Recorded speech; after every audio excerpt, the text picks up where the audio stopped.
DC Fandome blew all our minds with that surprise Black Adam trailer.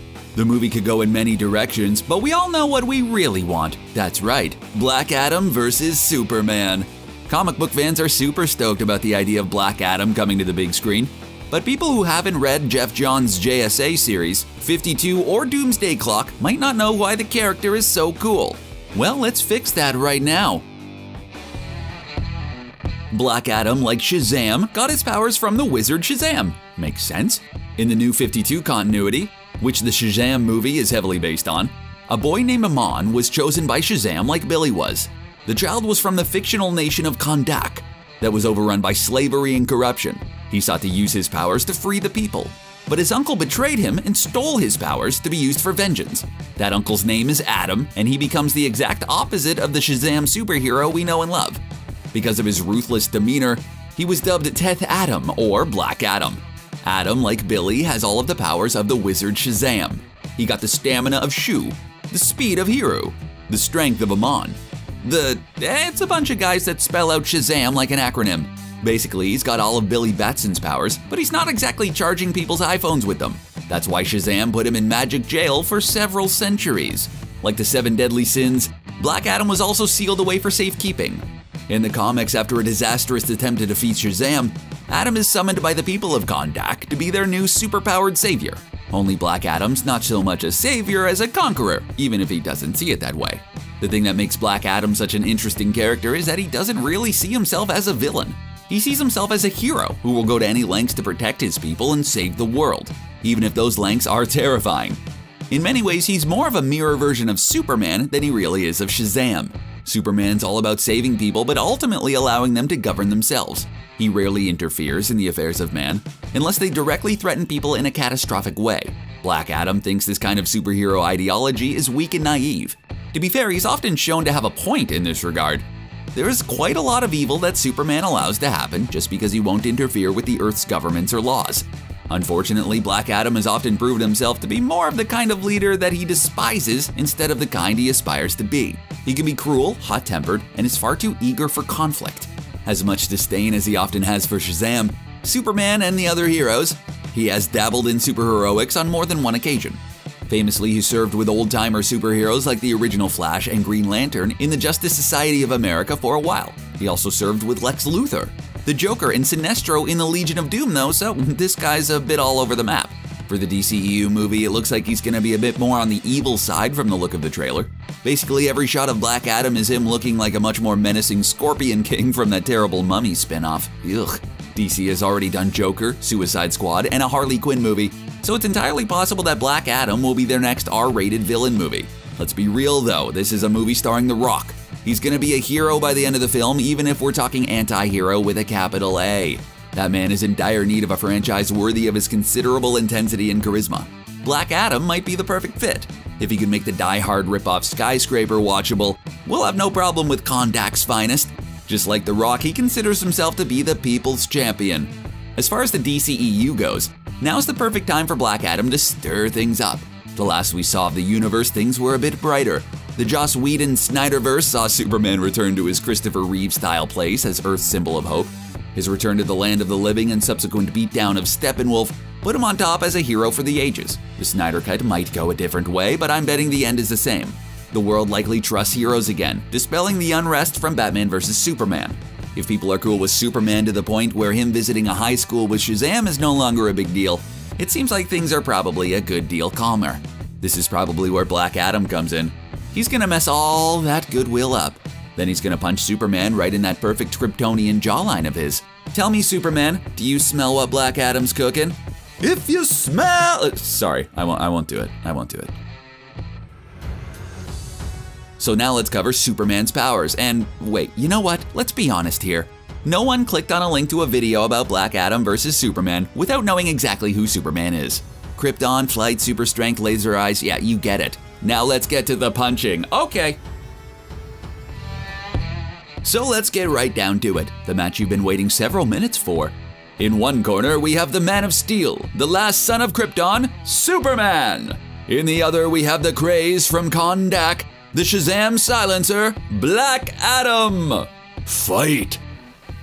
So it begins with Clark Kent having a normal day in Metropolis with Lois Lane, right? He looks at the news and sees an urgent announcement. Black Adam's holding a press conference where he announces that he's announcing Kahndaq and his own supremacy over the world. And he reaches off screen and grabs something. He pulls his hand back and reveals that he's holding a knocked out Shazam by the cape. With that reveal, he'd throw down the gauntlet. In order to prove to the world that he was a force to be reckoned with, he'd openly challenge Superman. If Superman doesn't show up in Kahndaq in the next hour, Shazam would be history. Fearing for his new friend's safety and safety of the world, Clark would likely be out the window before Adam could finish his sentence. Mere minutes later, Superman would descend upon Kahndaq with that arms crossed, furrowed brow thing he likes to do so much. You know, his standard "I'm not mad, I'm disappointed" super dad look? Yeah, that one. Him being Superman, the first thing he'd do would be to try to de-escalate the situation. After a few seconds of conversation, Black Adam would declare that he was weak and would go in for attack. Unfortunately for Adam, this move would be a major error on his part. The DCEU Superman is insanely fast, able to dodge Steppenwolf and the Flash like both were underwater.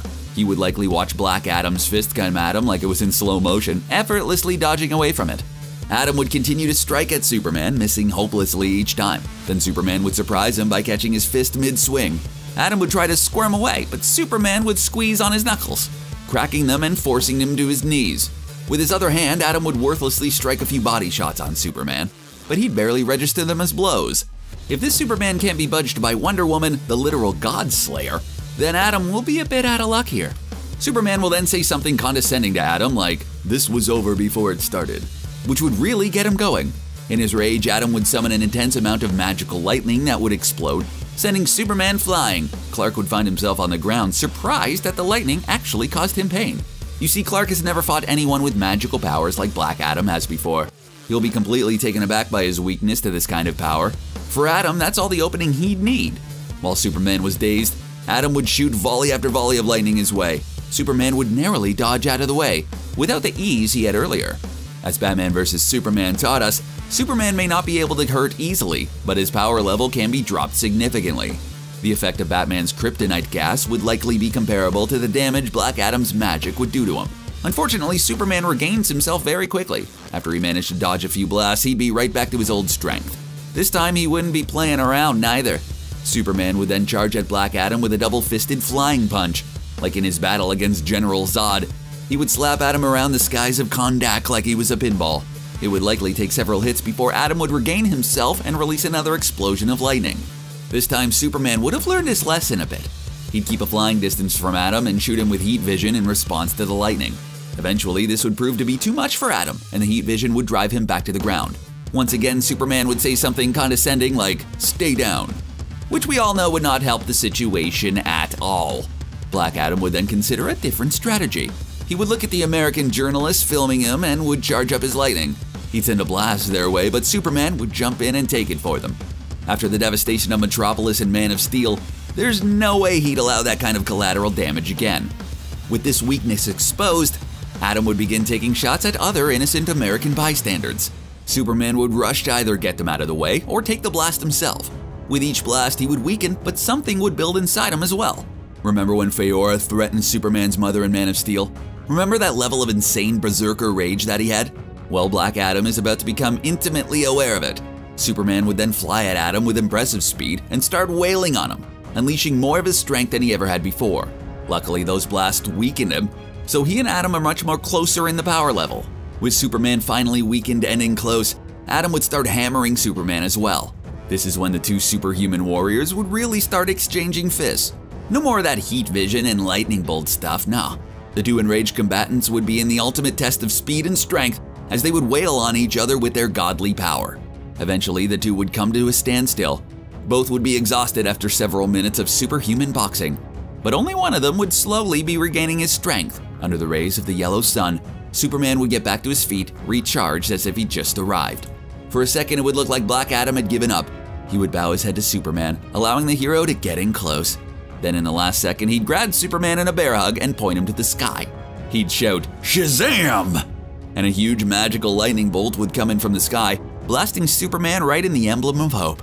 Adam would repeat the phrase several times until he felt Superman go limp. With a smile, Adam would drop Superman to the ground. An ashy, smoking hole would be where his S-shield had been. Adam would then kick Superman into the heap on top of Shazam. In front of the entire world, he would declare that he had defeated both of Earth's greatest heroes. That a new order was about to begin. The world would now be ruled by Kahndaq. Only he wouldn't know that he hadn't quite defeated Earth's greatest heroes. Not all of them anyway. Far away in Gotham City, Batman would be watching. Beside him, a familiar face would step forward, then another. Then they would turn, and without a word, the Justice League would go into action. Awesome! And we have a winner. Ding, ding, ding, ding, ding. Black Adam, the underdog from the far past, takes down the ultimate Boy Scout, Superman. What do you guys think? Would Superman win round 2? Let us know in the comments, and don't forget to like and subscribe to CBR for all the superhero action you can handle.